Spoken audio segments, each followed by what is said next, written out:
goodness. These kids,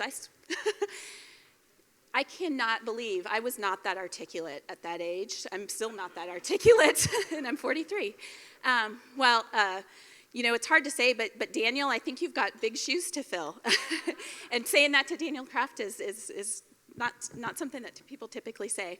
Well, I had the pleasure of welcoming Dr. Daniel Kraft as our keynote speaker today. Daniel has been a huge friend to the International Society of Pediatric Innovation, a big friend of our partner, AI Medicine. He has spoke before for us, and we are so excited that he accepted our offer to come today and speak. So he asked me not to give a long bio, but I have to give some. He told me, just say I'm a Capricorn and I like the color blue, and that's it. But I can't do that, Daniel, I'm sorry. So Dr. Daniel Kraft is a Stanford and Harvard-trained physician scientist, inventor, entrepreneur, and innovator. Dr. Kraft has over 20 years of experience in clinical practice, biomedical research, and healthcare innovation. Daniel chairs the medicine track for Singularity University and is executive director for Exponential Medicine, a program which explores convergent, exponentially developing technologies and their potential in biomedicine and healthcare. Dr. Kraft founded IntelliMedicine, focused on enabling connected, data-driven, and integrated personalized medicine, and RegionMed Systems, a company developing technologies to enable adult stem cell-based regenerative therapies. He is also the inventor of Marrow Miner, an FDA-approved device for the minimally invasive harvest of bone marrow. Dr. Daniel is an avid pilot and has served in the California Air National Guard as an officer and flight surgeon with an F-16 fighter squadron. He has conducted research on aerospace that it was published with NASA, with whom he was a finalist for astronaut selection. I mean, come on, Daniel. So please, everyone, welcome Dr. Daniel Kraft to the stage. All right. Thanks. Thanks so much. Great honor and pleasure to be back with you. I'm actually a pediatrician as well, trained in internal medicine and pediatrics, and love the sort of interface of how we can think about reshaping the future of health medicine and particularly for kids. So I'm going to try and, in a really quick blast, I've got 35 minutes, try and cover some elements of where we can take health medicine, the future of pediatrics moving forward, because we really live in a pretty extraordinary age, with many technologies advancing rapidly, some moving exponentially, which give us the opportunity to reshape many areas. And you've seen that happen in many fields being disrupted by this convergence of new business models, from AI to mobile to big data. But healthcare, as most of us experience today, is still kind of stuck in the third industrial age rather than where some fields might be, banking and music and other elements, which is rapidly in the fourth. And it's our opportunity to sort of help bring pediatrics and medicine into this fourth industrial age as we move into the future. And I love what iSpy is doing. It's really all about reimagining and collaboration to help advance us into the future. Because while we are excited about the future, and some of us try and live in it, we're still often sometimes stuck in the past. I trained in med-peds at Mass General Hospital. I was back there pretty recently for a reunion of the house staff. It was our 200th anniversary of MGH. And there's some all school places at MGH, the Ether Dome, where they did the first general anesthesia in 1846. So that is a very frozen in time sort of shrine to medical history. But I was a little kind of disappointed to go visit the ward where I was an intern 20 years ago and see that was also a shrine to medical history. It was pretty much unchanged in 20 years. And same alarms were beeping, so I had some PTSD. Some of the same nurses, maybe some of the same patients. This is the adult ward. And of course, they're still using the cutting-edge medical communication tool to talk to the pharmacy down the street, the fax machine. And I think, even in my recent interactions at UCSF and Stanford, fax machines everywhere. And so we all have the opportunity to get out of this fax machine era and to advance healthcare from the clipboard and from the era of the waiting room, whether we're in LA or Calcutta, to sort of rethink and reimagine health, medicine, and pediatrics with some of the new technologies and mindsets and collaborations that we've all been talking about here for the last couple days. And so some of it is, reshaping the silos. Should it just be specialties based on old definitions or body parts? Specialties within pediatrics and almost every other realm. We're now in this genomics age, this digital age, where we're going to redefine diseases at the molecular level. So we all have the opportunity, I think, to reimagine healthcare and pediatrics with a new lens. And that means, of course, not just doing it at one facility, but I think the theme of I Spy is bringing it and catalyzing it all around the world. So we're learning from each other to reimagine and sort of, reinvent, change something so that it appears to be new. A lot of pediatrics is done old school. A lot of medicine is old school. We can potentially reinvent things and, not just for what people want, but what we think really is the opportunity to shape the future. So a little bit of framing there. And it's interesting to see, innovators like the amazing youngster who, coming up with solve a problem with the unmet need she saw when she was a patient. And I was the chair of the South by Southwest, Impact Pediatrics. You're seeing lots of new innovations come, crossing adult to pediatric and beyond. So it's great to see energy come into the pediatric space. Part of the redefinition we need to do is thinking differently and moving. I think it's actually the theme of pediatrics particularly, is really to be healthcare rather than the sick care model. A lot of pediatrics is focused on prevention, et cetera, but a lot of medicine in general is on the sick care side of the equation.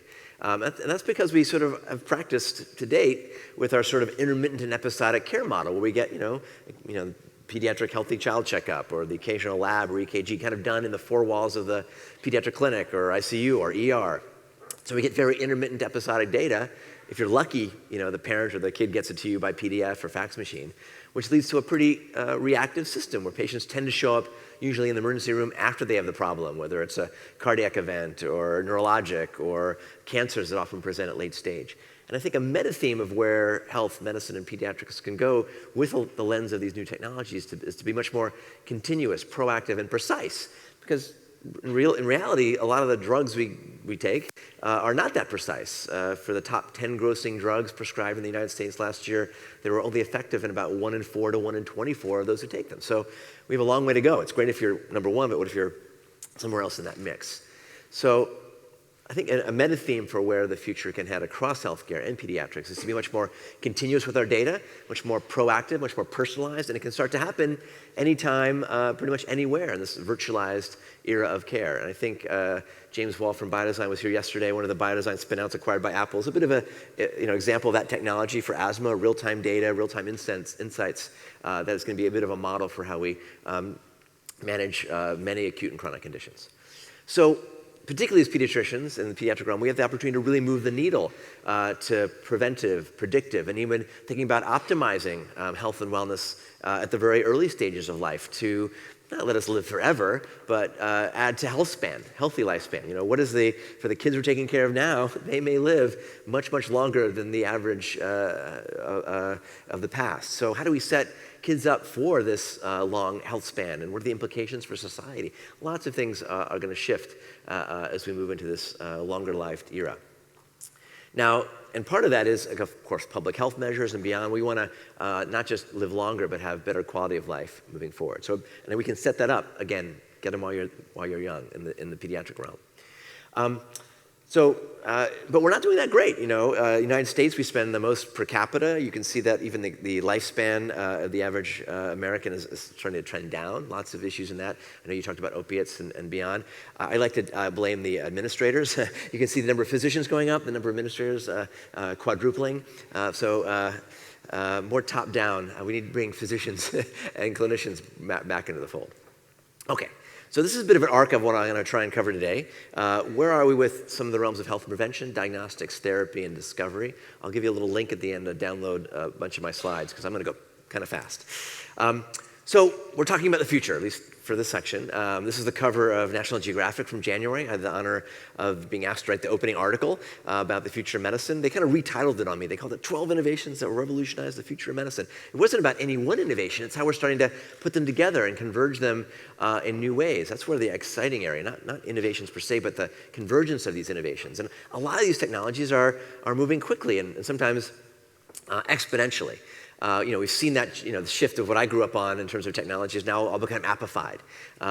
So part of my goal for you today is all to become exponential pediatric innovators where you're thinking about the pace of change. The power of Moore's Law, the power of computing. This is my 10-year-old iPhone 2. We've only had iPhones and smartphones about 12 years. The iPhone 2 10 years ago was incredible. Now it feels slow and clunky and low resolution. In 10 years, my iPhone 10 will feel antique. It might be embedded in my contact lens. So as the world moves exponentially with cheaper memory, mobile, 5G, et cetera, we need to start thinking about taking exponential steps because our linear minds can think 30 steps I'm at the door, 30 exponential steps. With the 30th step is a billion. That would be 26 times around the planet. That's the surprising power of technology, which can reshape every element of health and medicine. And it'll make we're talking about PEDS 2040. Let's even talk about PEDS 2030, 10 years from now. There's that famous quote from Bill Gates: we tend to overestimate what will happen in a year and underestimate what will happen in a decade. And I think the next decade, let alone 2030, 2040, will make the last 10 years look slow. So my challenge for you is to think about the future of health, medicine, and pediatrics on this exponential trend and how we can collaborate together to catalyze it moving forward. So back to sort of where we are on the technology spectrum. Of course, we all have these supercomputers in our pocket. These are really becoming medicalized platforms, not just telephones anymore. All the tools and technologies and sensors built in have been used in some interesting, surprising ways. You may have seen the publication a few months ago about a simple attachment to a pretty normal phone can let you do ear exams and pick up effusions and ear infections, and maybe soon detect is that bacterial or viral, just using the microphone and the speaker and some smart software. We're seeing, of course, what used to fit on a desktop fit on your Apple Watch, which is becoming an FDA-approved diagnostics platform.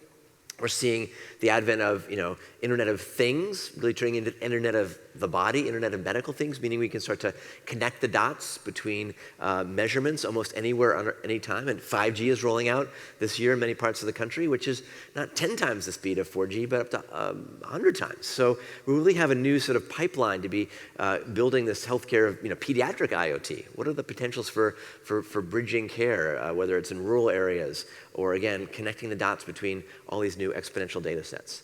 And some of those innovations are leapfrogging what happens in the United States. 5G has already been used to do, surgery a few months ago in China. So a lot of the innovations aren't always going to happen here based on some of the misaligned incentives and regulatory issues. A big challenge, of course, now in this Internet of Things age is all the big data and the fact that it's often siloed, whether it's your genome, your medical record, your wearable information. It's often very siloed. And while we're creating massive amounts of new data and sometimes knowledge, the time that it takes to cross the chasm to where it's useful at the point of care as a clinician or as a patient is a pretty wide gulf. So I think part of the goal for all of us here and for iSpy and the pediatric community is to narrow that gap from turning something from data to knowledge to actual clinical utility, that we can start to even crowdsource and make real-time knowledge available anytime, anywhere. So while I'll thematically talk about technology, of course, that's not the real solution. Technology is a part of shifting things forward, but we have to understand incentives, which are often quite misaligned, particularly in the US healthcare system, where we don't practice evidence-based medicine, we practice reimbursement-based medicine on the right side of the equation. How do we start rewarding kids, parents, systems to start paying for prevention and health span rather than medical issues? That's a big challenge. And we're now moving in that direction with value-based care, paying for drugs, devices, apps, digiceuticals when they work. So there's a lot of shifting and challenges of moving to that new model, but I think that's going to help move things forward. Part of those incentives, of course, are changing where healthcare happens, from the hospital to the home to our phone to inside our bodies. Where care happens. Is the standard pediatric visit going to become virtualized? Is it going to happen at your local Minute Clinic or Walmart, which is battling it out to become primary care centers? Is it going to start happening through mobile? How does that disrupt the general pediatrics model, for example? And it does give us, however, this opportunity to move to connected health, mobile health, digital health. They're all kind of buzzwords, right? Soon we'll just call it health. But to connect the dots in really new, empowering ways to shift health, medicine, and kid care forward. And it's not a panacea, digital health. There's a lot of new centers from UCSF and Stanford and beyond, around the world starting to study these new technologies. And again, we've only had smartphones for 12 years, as one example. Just giving someone a wearable doesn't mean they'll lose weight, but to start to study this and pull this all together. And not just to think about digital and IT and Moore's Law, but all these other fields that have been talked about the last couple of days, whether it's AI, mobile, 3D printing, nanotech, genomics, synthetic biology, all converging, super converging, where things are faster, cheaper, lower cost, more available, can be done in a hospital or a kid's dorm room. to really start inventing and addressing challenges in a new way. And actually creating entire new fields where technology meets healthcare, traditional drugs and devices and diagnostics, meaning technology is creating whole new sets of fields, whether it's computational biology, robotic surgery, digiceuticals, AI blending with radiology. These are things that are just emerging at this confluence of technology and healthcare in just the last 10, 20 years. So hopefully with that mindset, exponentials, convergence of technology, we can address the challenges we have in pediatrics and beyond, from rising costs, challenges with access to care, no matter what happens to Obamacare or Trump care, which is really no care, or Putin care, whatever we're getting. We have a shortage of pediatricians and specialists in many parts of the country and the world. We have lots of new data coming at us, but that's overwhelming, whether we're a parent or a pediatrician or a healthcare system. It's often fragmented. It's a challenge for the payers who have the hammer on incentives. It's a challenge for our friends at the FDA, the F word, thinking about how to regulate some of these new elements. So lots of challenges we can all address together. Here's just an example I know was talked about yesterday, the shortage of pediatricians and clinicians. I mean, look at the gap between finding a child psychiatrist in many parts of the country. It's hundreds or thousands of miles between specialists. So we really need to think differently moving forward. Of course, a lot of that is not fancy technology. It's paying attention to the social determinants, right? Healthy kids need healthy communities, access to clean water. You've heard the quote, that your zip code is more important than your genomic code in terms of your lifespan. So we need to pay attention, of course, to those social determinants. Obesity being a big issue in kids around the world. We can do sometimes simple things early in life. It turns out several studies show if you, at 6 months of age, give the baby whole grain cereals instead of the standard Gerber white rice, it changes the child's microbiome and epigenetics and risk for type 2 diabetes and obesity downstream. So simple things we can do in the pediatric realm that have massive impacts downstream.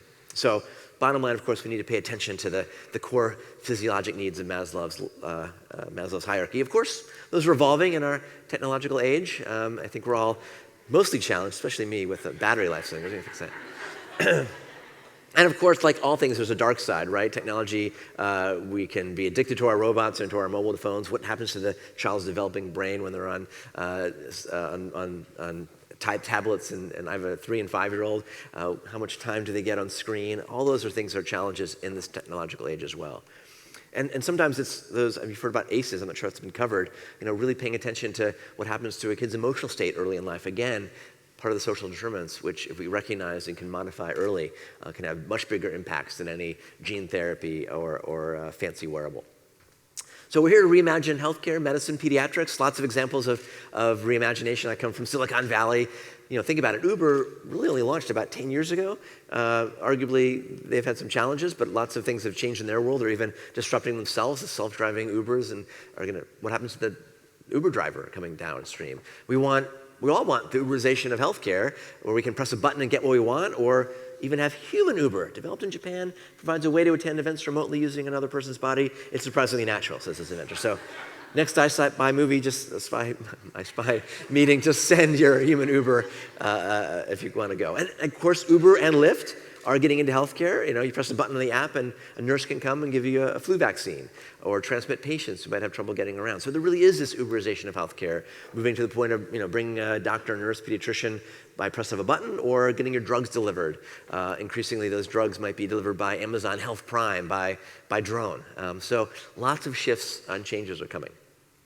That means it's a challenge for our friends in pharma. Whether you're developing adult drugs or pediatric drugs, one size fits all. Meds are going to go away in this N of 1 era where we're hopefully detailing therapies based on genomics and beyond. It's going to change the payer world, right? Who wants to, insurance, not fun. What if you make it more interesting to interact with your payer? And there's many examples of how that world's shifted in the last 10, 20 years. Blockbuster went bust. Kodak, which invented digital photography, didn't pay attention to exponentials. Even though they invented it, it went away. So as we think about the future of pediatrics, we want to be the disruptors, not the disruptees. You want to be Ubering yourself before you get Kodak'd in almost anything you do. All right. So part of that means we need leadership from physicians of all types. This is a great essay by Eric Topol, came out a couple weeks ago. A lot of challenges in health and medicine that we in pediatrics and beyond can be advocating not just for our individual patients, but many elements, whether it's the This Is Our Lane movement related to gun violence, all the way to playing a role in understanding, the climate crisis. So leadership across the level, I think we can take the mantle on, particularly in the pediatric realm, because if our kids of today are going to live to under 40, they need to have an environment that, global health is human health. Okay, so how is it that I'm talking to you as a MedPeds trained hemonc doc about healthcare in the future? Well, one of the reasons is I've been lucky to be involved with Singularity University since it started literally 10 years ago. Part of the theme of Singularity University is looking at the convergence of technologies. How do we apply those to grand challenges, including healthcare? Healthcare tends to be a bit of a siloed sport. 8 years ago, I started a program called Exponential Medicine. Dr. Chang came to, I think, the first or second program. Part of the theme is kind of like I Spied, is to bring folks together from different realms, from different specialties. About a third of the folks who come are physicians, technologists, investors. We've now grown exponentially to about 800 folks. We meet down the coast at the Hotel del Coronado. And it's pretty magical when you bring folks from all around the world. I think we had 42 countries there last year, 500 organizations to really reimagine healthcare and learn from each other. And we had some famous faculty there last year and other years that you've seen here. But part of that is instilling not just new ideas, but what are the challenges with our old ideas? This is the head of innovation from NHS with this old quote: "The difficulty lies not in the new ideas, but in escaping from the old ones." So what are the old ideas that we're stuck with, or our colleagues are stuck with? Many of us here are, innovators, but sometimes the folks we work with are still stuck in the past.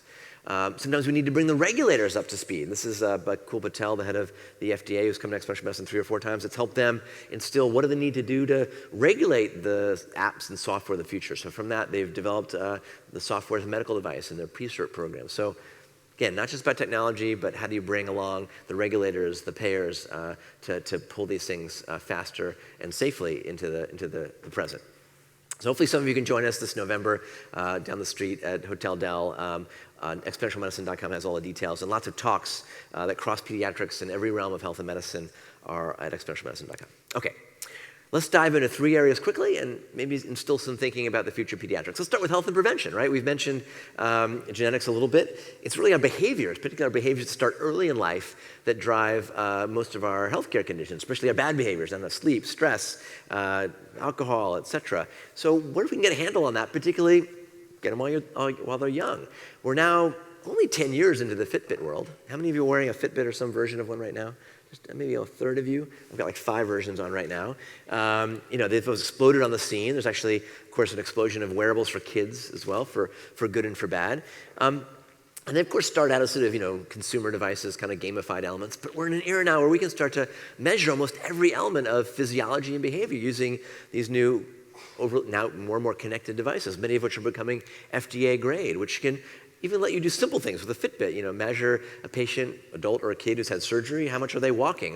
When they go home, are they walking more or less? Can you be proactive if they're walking less after their surgery and they should be advancing? Just something simple like steps.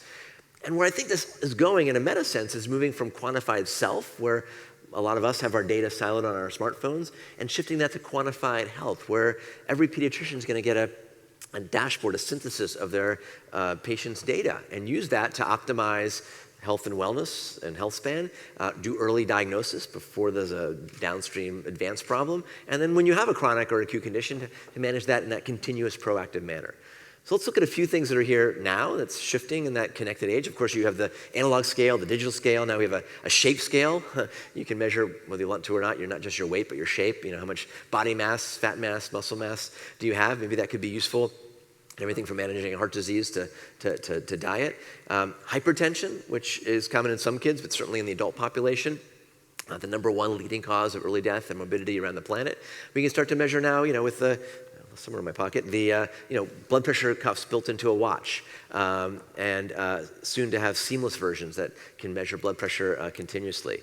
This slide had messed up. Even to the point where we don't need to wear anything. This is early software that's published where you might just, from basically a medical selfie, pick up not just your heart rate, but be able to calculate blood pressure just from your smartphone camera. So lots of new ways we'll pick up key biomedical data.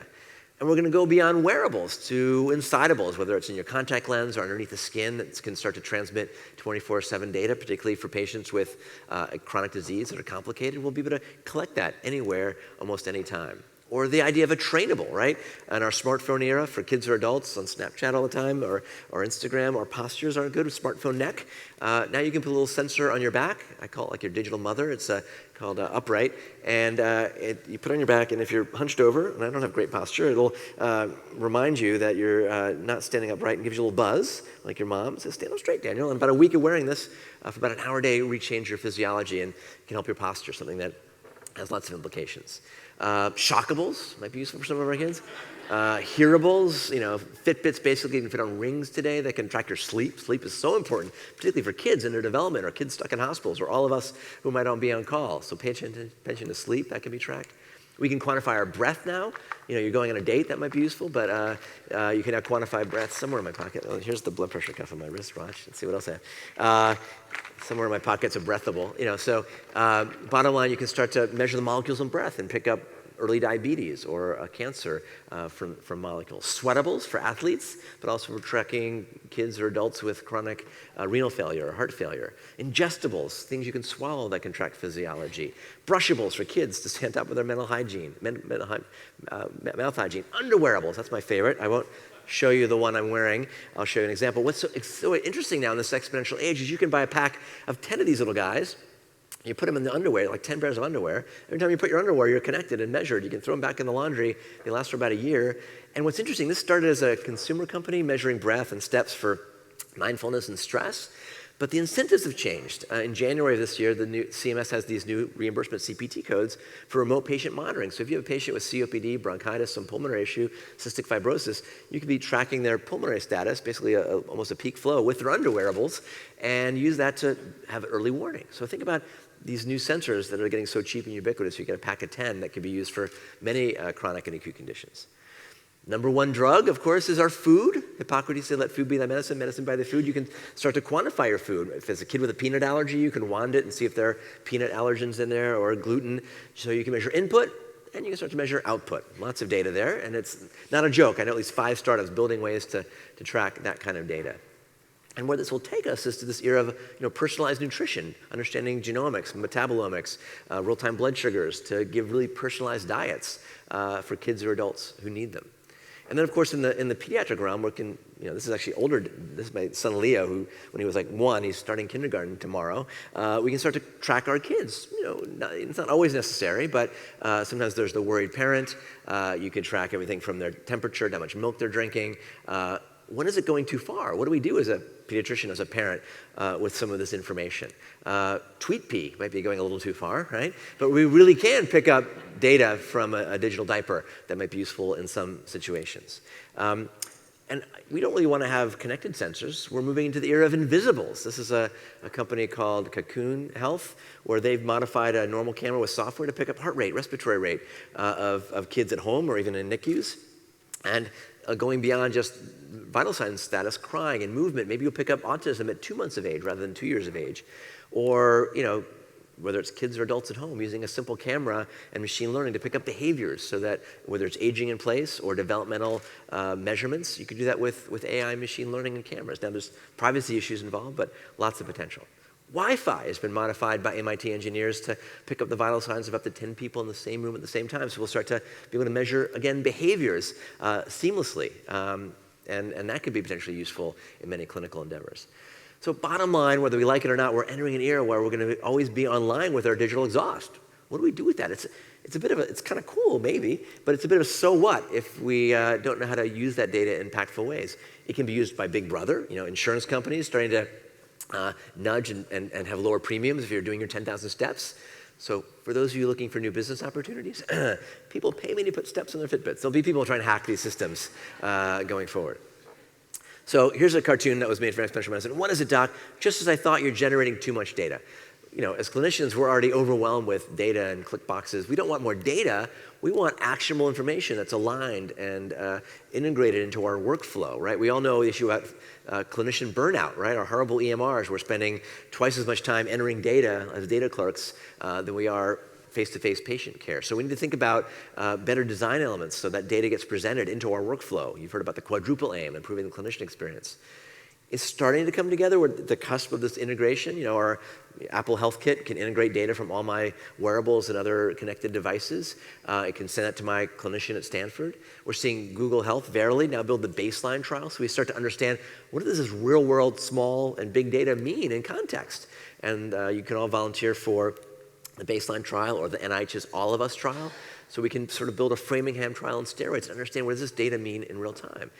And that hopefully brings us to an era of sort of pediatric predictalytics. What if we had sort of the synthesis of this information about each of our patients and populations and could give us hopefully proactive early warning, just like our cars have check engine lights that are synthesizing hundreds of sensors in our modern cars. What if each of our kids had almost an equivalent of a check engine light, sort of an OnStar for the body, always sifting through their digital exhaust and other information to give you proactive early warning before they have a major problem. And that's happening, you know, in the advanced care side. This is, I'm sure you talked a lot about AI, but, you know, DeepMind publishing a week or so ago, you know, picking up folks likely to have renal failure based on lots of data, sometimes a couple days before any clinician would pick that up. So this idea of predictalytics, I think, will infuse all sorts of medicine. And give us eventually this idea of doing a, you know, almost a big data bioinformatics consult. This is the Green Button initiative at Stanford, where at Stanford you can go to Green Button, put your patient's problem in, and get a bioinformatics consult looking at other patients at Stanford like yours, and hopefully giving you guidance when there may not be a double-blind placebo-controlled trial. Mental health is another issue. I'm going to skip through that in the interest of time. Super important, but we're starting to look at these digital markers and even see digital clinics for mental health that can augment a pediatric psychiatrist who might live thousands of miles or hundreds of miles away from their patient. So all this new potential really shifts the equation of how we deliver and engage ourselves and our patients. We've already seen great examples of patients included, parents included. Again, we're not all one size fits all. We need to think about design thinking elements depending on where that kid and family live, age, culture, location. You know, if you're dealing with a baby boomer or a millennial, a Gen Xer, or you know, different ways we interact with medical data. A lot of the solutions are presented with the same user interface for a 70-year-old versus a 7-year-old. So lots of potential to redesign that. And we know behavior change is hard, so we need to meet patients where they are, right? With digital coaching, which is becoming human coaches on the other end of the line, or virtual coaches that feel real, but even though they're AI avatars, will give the same psychological benefit and can sort of extend care in pretty trippy ways with an avatar. Voice, of course, is becoming a new paradigm. You don't need to download an app at all. You talk to Alexa, right? And there's a lot of Boston Children's pioneered Kids MD a couple years ago. You may be asking Alexa, if you're diabetic, how much insulin should I take with that donut? Or help Alexa, I've fallen, I can't get up. Or ask questions about dosing for a kid. So all that's going to be more and more voice mediated, not just at home, but in the hospital room, the operating room. Sometimes there's unintended, I'm going to skip this, I don't have time. Fun video. So now we can synthesize this. Give yourself a bit of a personalized coach. Synthesize that data. You may see not just you of today, but you of tomorrow, right? If you're having, you know, Dunkin' Donuts for breakfast, that might be a clue. Maybe they only have, you know, one donut. Or if you have a teenager who smokes and you can show them their face after smoking after a couple of years, that could be a big lever. Or too much time on social media. So, you know, new ways to blend this. And that portends this whole area of augmented and virtual reality. I have my antique Google Glass, right? Not a great hit. Where's Julie? I need my volunteer in a second. These weren't a great hit in terms of being used consumer-wise, but we're seeing these sorts of technologies being used for clinicians of all types to pull them real-time data, or for young moms to learn how to do breastfeeding and get coaching, or for kids with autism to start gamifying emotional intelligence. This is Brainpower to Boston. And you know, that can be a clever way of blending AR and therapy. Where's Julia? I need to bring up. Where I think this gets super interesting is the ability to, is the ability to blend all this clinical data in real time for the clinician. And whether that's looking at imaging data, or if you're an interventionalist, being able to you know, intervene and see through the body, lots of potential in that space. And Julia, come up. Also the ability to engage our kids and any patient in understanding their data. This is my favorite. It'll be a live demo. I'm going to check up on Julia here. This is a nice look at her insides. Oh, she's looking good. I can see what she had for breakfast.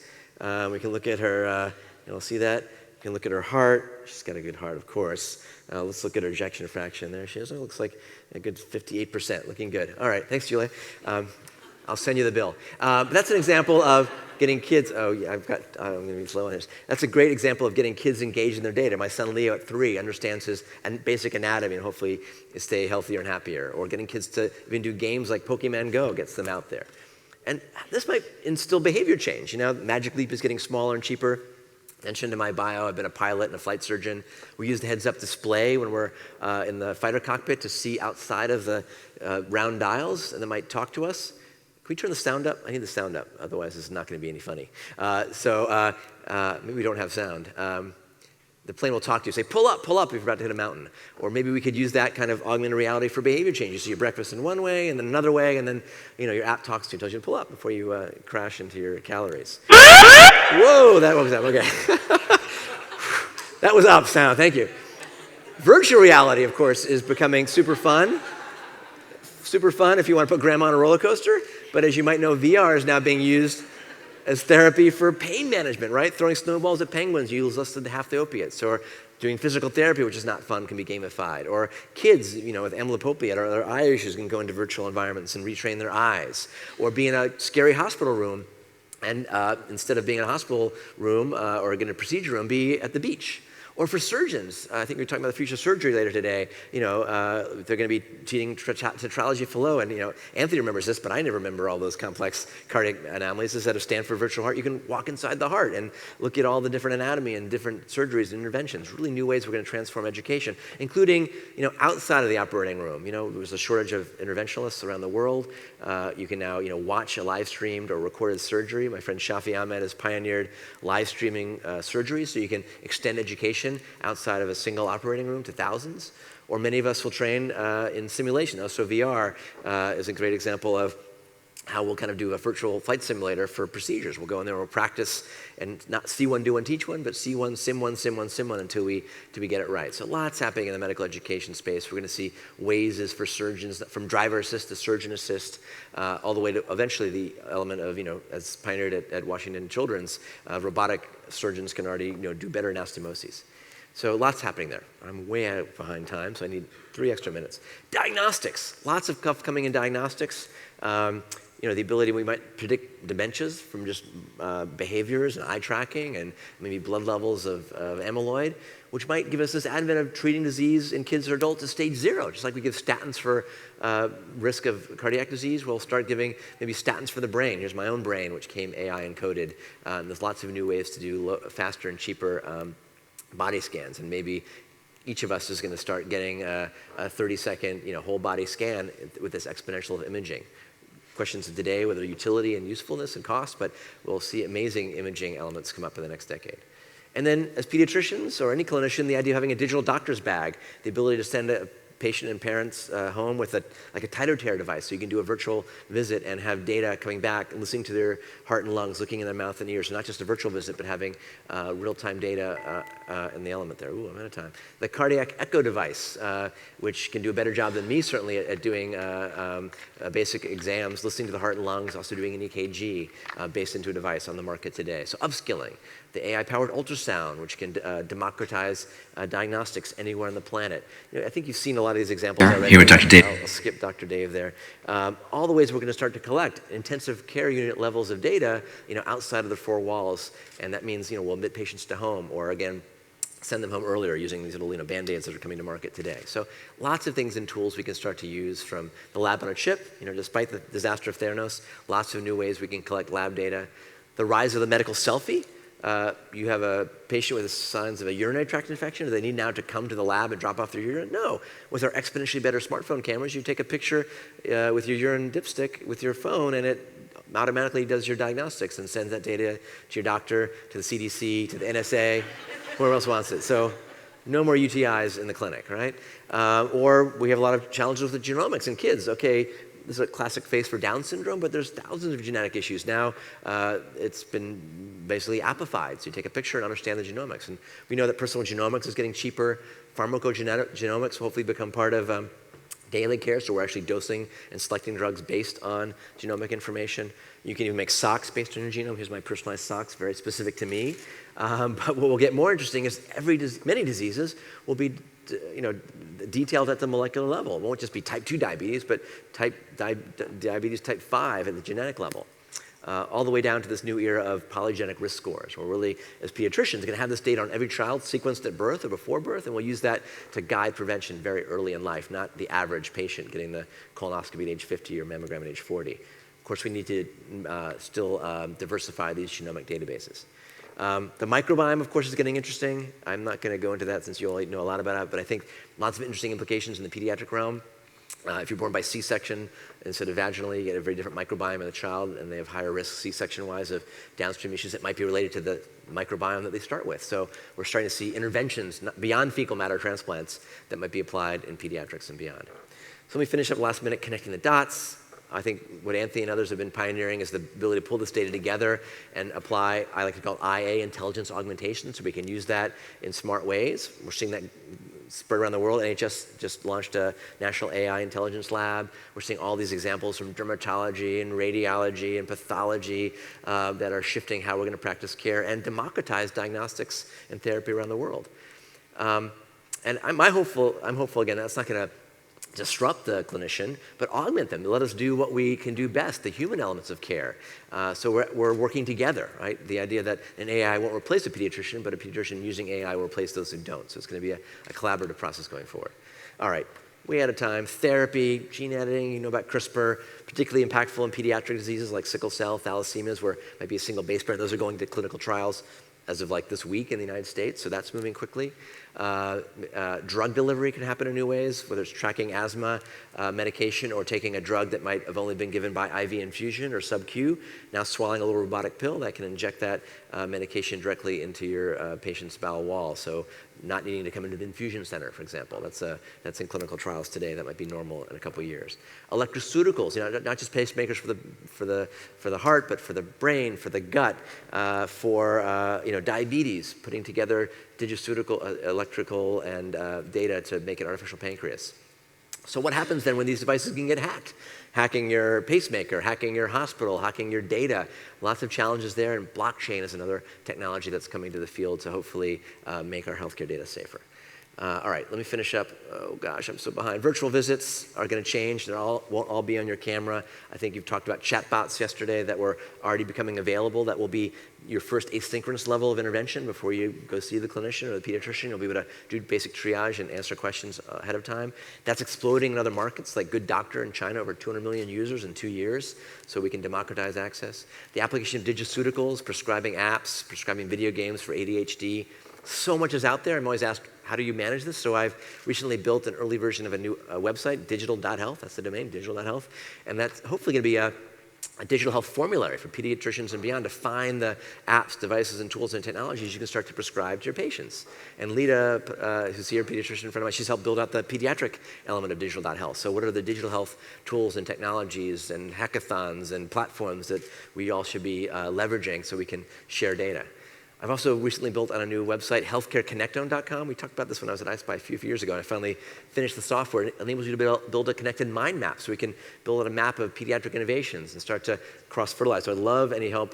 You can go to the site now. It's still a little kludgy, healthcareconnectome.com, and start to build out the iSpy network and what all those different centers are doing. So we're building a living brain. I'll finish with 3D printing in healthcare. Lots of interesting applications of 3D printing. I mean, you've seen many of them, even personalized prosthetics and scoliosis braces, even 3D printers that have gone to space station, 3D printing of organs, cool idea, but now that we can CRISPRize pigs and knock out pig genes and inhuman genes, we'll soon have humanized organs that come from pigs. And if you're on the wait list, it may not be kosher, but you'll take the organ. So examples of disruption coming from all sorts of sides. And then my personal project at the moment is a new company called IntelliMedicine, the idea that we have so many pills. Some kids with chronic disease, a lot of adults take piles of pills, have to cut them in half to do dosing. What if we could apply the synthesis of all this information to pick the right drugs, doses, combinations? Instead of using our classic pill box, what instead if we could build a personalized poly pill that was built for each patient in the doses that match them? Particularly in pediatrics, we tend to, weight by kilogram. In adult, we sort of stop that. But all sorts of factors in every kid or adult can be used to pick the right dose and combinations to the point, well, at your home or the corner pharmacy, you'll have your own and telemedicine printer print your personalized polypill that matches you in the doses that you need for chronic disease or prevention. And here's the early printer. But eventually, I see a world where we'll be able to print, modify, and print at home the medications that particularly chronic disease patients have to add personalization and adherence. And there's a TED Talk on that if you want more. All right, my last minute, I'm sorry I'm running long, is discovery, right? At iSpy and Peace 24, do we want to be catalyzing the future of healthcare? That means we all need to play a role. How do you reinvent clinical trials? Well, we can now download clinical trials. Research Kit's a great example. And all of us and our patients can start to connect and be part of being part of the solution faster. So I think just as the world shifted, I mentioned the last 10, 12 years, we all used to drive with paper maps. Now we couldn't imagine driving without Google Maps or Waze. What if we build a Google Maps or a Waze for child health, for adult health, where we could all start to crowdsource and donate our data? And thinking of ourselves not as just organ donors and blood donors, but as data donors, and being catalyzed in this era of, press a button and share, and hopefully get information back just like we do when we drive on Google Maps. So I think the future of pediatrics is bright. It takes this convergent technology mindset, leveraging the power of exponentials to realize that the future is bright, but we need to be not just thinking in 2019, but 2040 mindset, skate to where the puck is going to be with AI, robotics, 3D printing, you name it, all these things that are moving quickly. So when you're designing pediatric solutions, be in the 2020, 2030, 2040 realm. And if we have that mindset, we can all not just take linear steps, but exponential ones. And our role now is not to predict the future, but to build a better one for kids all around the world together. So with that, thanks for your time and attention. All right.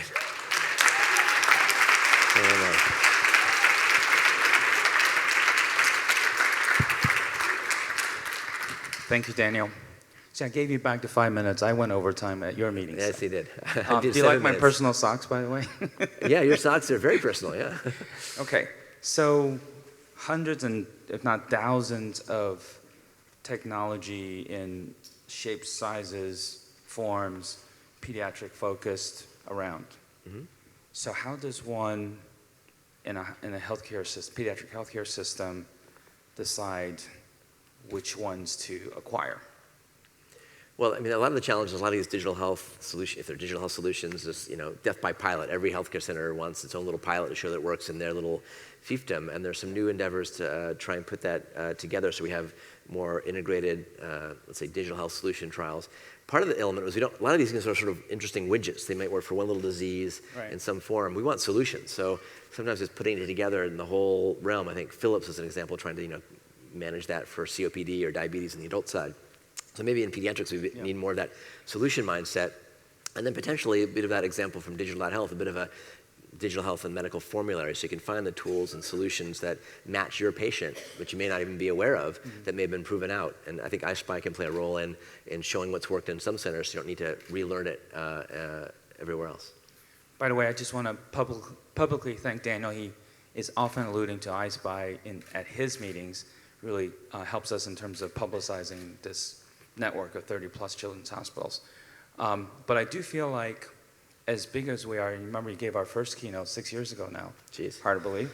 And we're still here, we're still strong, but I do feel like in pediatrics it's hard to kind of achieve exit velocity given the smaller number of children that actually need more sophisticated care. So we just celebrated the 50th anniversary of the lunar landing, and I actually think the most exciting moment for the Apollo program was when we left the planet Earth for the first time with an earlier Apollo mission. I feel like we're at that stage for pediatrics, and hopefully with your help and others, we can actually achieve something for the entire collection of pediatric hospitals.